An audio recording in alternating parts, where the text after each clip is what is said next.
في رياض السنة. في رياض السنة. في رياض السنة مع الأستاذ صلاح الدين المستاوي.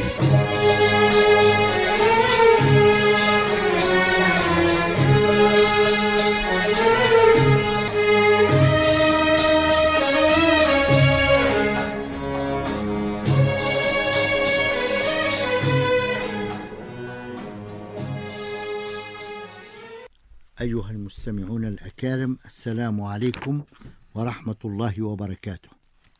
عن الحارث بن يزيد قال: قال ابن مسعود: سمعت رسول الله صلى الله عليه وسلم يقول: الله أفرح بتوبة عبده المؤمن من رجل نزل في أرض وبيئة مهلكة معه راحلته عليها طعامه وشرابه، فوضع رأسه فنام نومة، فاستيقظ وقد ذهبت راحلته، فطلبها حتى إذا اشتد عليه الحر والعطش أو ما شاء الله قال: أرجع إلى مكاني الذي كنت فيه فأنام حتى أموت، فوضع رأسه على ساعده ليموت، فاستيقظ فإذا راحلته عنده عليها زاده وشرابه، فالله أشد فرحة بتوبة العبد المؤمن من هذا براحلته وزاده.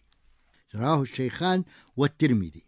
هذا حديث من أحاديث رسول الله صلى الله عليه وسلم في هذا الباب العظيم الشان من أبواب الإيمان، باب التوبة التي بشر الله بها عباده الضعفاء الذين يقترفون الذنوب والخطايا، وكل ذلك وارد من بني آدم إلا من عصمهم الله من الأنبياء والمرسلين عليهم السلام. أما من سواهم ومن هم دونهم فإن الأنفس الأمارة بالسوء تأبى إلا أن توقعهم فيما يغضب الله مما نهاهم عنه من الفواحش والذنوب التي حرمها الله عليهم. إن رحمة الله أوسع من ملكه، وهي التي سبقت غضبه سبحانه وتعالى. لا يقنط عباده الخطائين المذنبين الظالمين لأنفسهم من رحمته، أي من تقبله لتوبتهم إنهم اعترفوا بذنوبهم وأنابوا إليه سبحانه وتعالى، فهو الغفور الرحيم. ولم يستثني المولى سبحانه وتعالى من الذنوب القابلة للغفران والصفح إلا ذنبا واحدا، ألا وهو الشرك بالله. قال جل من قائل: إن الله لا يغفر أن يشرك به ويغفر ما دون ذلك لمن يشاء. يقول جل من قائل مبينا سعة رحمته بعباده المسرفين المذنبين بصيغة فيها الكثير من الرأفة والحب: قل يا عبادي الذين أسرفوا على أنفسهم لا تقنطوا من رحمة الله إن الله يغفر الذنوب جميعا إنه هو الغفور الرحيم. والتعبير بصيغة يا عبادي فيه معنى القرب والحب، ومن لعباد الله سوى خالقهم، فهو سبحانه الملجأ والملاذ. لقد حرم الله تبارك وتعالى اليأس من رحمة الله، إنه لا ييأس من روح الله إلا القوم الكافرون.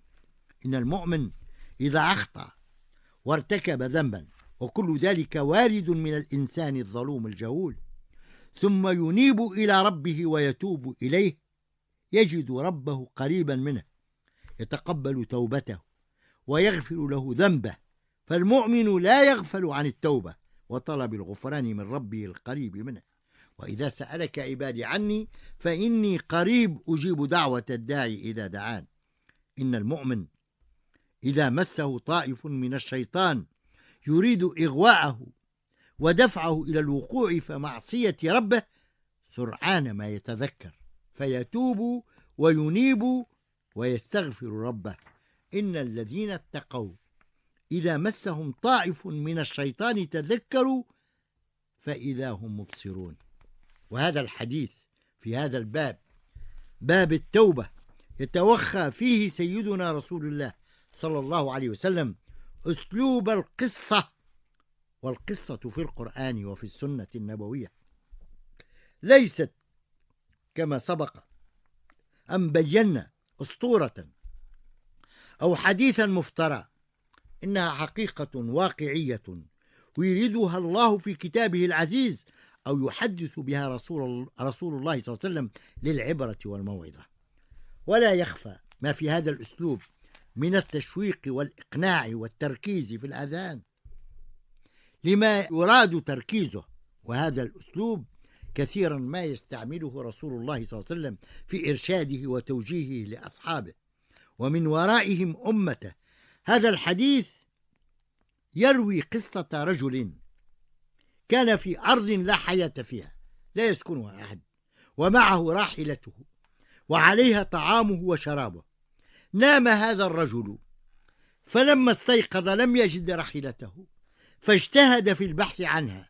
يقول رسول الله صلى الله عليه وسلم واصفا الحال التي آل إليها صاحب هذه الراحلة، حتى إذا اشتد عليه الحر والعطش أو ما شاء الله قال: أرجع إلى مكاني الذي كنت فيه فأنام حتى أموت، فوضع رأسه على ساعده ليموت، فاستيقظ فإذا راحلته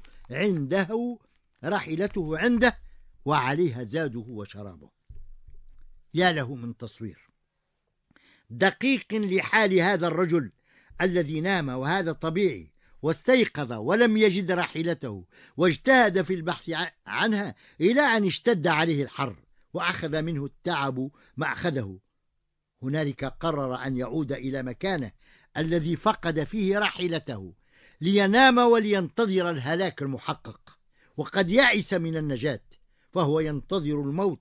فلما استيقظ وجد راحلته بجانبه وعليها زاده وشرابه. هنا تنتهي قصة هذا الرجل لتبدأ العبرة والموعظة والدرس.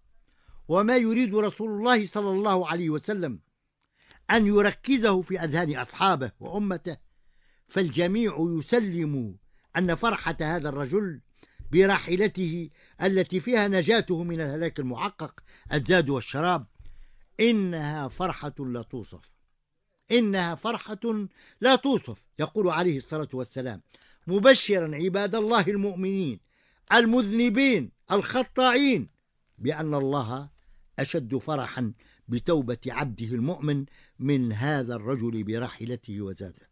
سبحانه وتعالى ما أكرمه وما أحلمه وما أرأفه وما ألطفه من رب، فهو سبحانه وتعالى الغني عن عباده الذي لا تنفعه الطاعات ولا تضره المعاصي، فهو أشد فرحة بتوبة عبده المؤمن من فرحة هذا الرجل بزاده وراحلته. ويشبه رسول الله صلى الله عليه وسلم في حديث آخر إقبال الله على عبده التائب المنيب بقوله فيما يرويه عن ربه: إذا تقرب إلي عبدي شبرا تقربت إليه ذراعا، وإذا تقرب إلي عبدي ذراعا تقربت إليه باعا، وإذا أتاني يمشي أتيته هرولة، ولله المثل الأعلى، إذ المراد أن الله هو الأشد إقبالا على عبده المقبل عليه، وهو الغني سبحانه وتعالى. إن الله تبارك وتعالى يبسط يده في الليل وفي النهار لتوبة عبده، وينادي مناد من عنده كل ليلة في الثلث الأخير: هل من تائب فأتوب عليه، هل من مستغفر فأغفر له، وهو الغفار، وإني لغفار لمن تاب، إن الله يحب التوابين ويحب المتطهرين. تلك بعض من آيات الكتاب العزيز المبشرة لعباد الله المؤمنين، والتي بينتها أحاديث رسول الله صلى الله عليه وسلم الذي أخبر بأن الله جعل الصلاة كفارة، الصلاة إلى الصلاة كفارة لما بينهما، والجمعة إلى الجمعة كفارة لما بينهما، ورمضان إلى رمضان كفارة لما بينهما. لقد جعل الله تبارك وتعالى لأمة سيدنا محمد صلى الله عليه وسلم مواسم، منها شهر رمضان المبارك، شهر أمة سيدنا محمد صلى الله عليه وسلم، شهر الصيام والقرآن، شهر تغلق فيه أبواب النار وتفتح فيه أبواب الجنة، وتصفد فيه الشياطين، وتنطلق فيه ملائكة الرحمن تغشى عباد الله المؤمنين. هؤلاء المقبلين على ربهم تائبين منيبين مستغفرين لما وقعوا فيه من الذنوب والخطايا، ليجدوا ربا غفورا توابا رحيما يفرح بتوبتهم وعودتهم إليه، وهو الغني عن أفعالهم والذي لا تضره معاصيهم، فالمحروم هو الغافل عن مثل هذه المواسم وعن هذه الأيام والليالي وعن هذه الطاعات والعبادات، يؤديها فتكون كفارة لما يمكن أن يقع فيه من الذنوب ومن الخطايا. وكلنا مذنبون، وخير المذنبين التوابين إلى الله رب العالمين. اللهم تب علينا توبة نصوحا. والسلام عليكم ورحمة الله وبركاته.